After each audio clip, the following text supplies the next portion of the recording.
కృష్ణా జిల్లా కేంద్రం మచిలీపట్నంలో 2 రోజులుగా జరుగుతున్న అంతర్జిల్లాల అండర్-14 బాలుర, అండర్-17 బాలుర, బాలికల విభాగాల బాక్సింగ్ పోటీలు ఏకపక్షంగా జరుగుతున్నాయని అనే విమర్శలు వ్యక్తమవుతున్నాయి.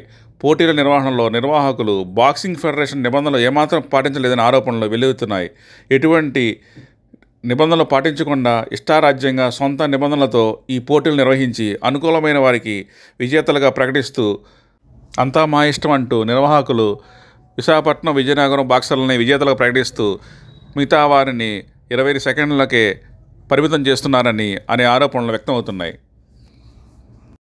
బాక్సింగ్ పోటీల నిర్వహణలో కమిషనర్ ఆదేశాలు సైతం పట్టించుకుపోవడం గమనార్హం. రాష్ట్ర స్థాయి పోటీల్లో ఆతిథ్య కృష్ణా జిల్లా జట్టుకు సంబంధించి ఎటువంటి వ్యాయామ ఉపాధ్యాయులకు కోచ్లుగా ఇవ్వకపోవడం అనేక అనుమానాలు తావిస్తుంది. స్కూల్ గేమ్స్, రాష్ట్ర స్థాయి పోటీల్లో పాల్గొనే క్రీడాకారులకు ప్రభుత్వ పాఠశాలల నుంచి పోటీ పడుతున్న క్రీడాకారులను ఆడించేందుకు ప్రభుత్వ వ్యాయామ ఉపాధ్యాయులకు అధికారికంగా పోస్టులు ఇవ్వాలని కమిషనర్ విజయరామరాజు ఉత్తర్వులు జారీ చేశారు. ఆ ఉత్తర్వుల మేరకు కృష్ణా జిల్లా జట్టుకు సంబంధించి ఎటువంటి వ్యాయామ ఉపాధ్యాయులను కోచ్లుగా అధికారికంగా పోస్టింగ్ ఇవ్వకుండానే ఈ టోర్నమెంట్ నిర్వహిస్తుండడం గమనార్హం.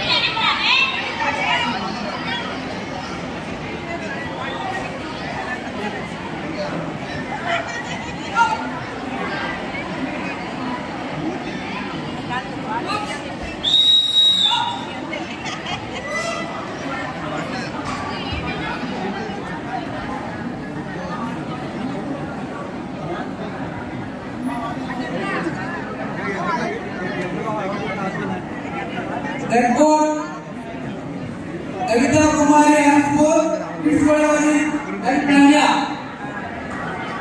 Also get ready for it.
Good is for ready to win.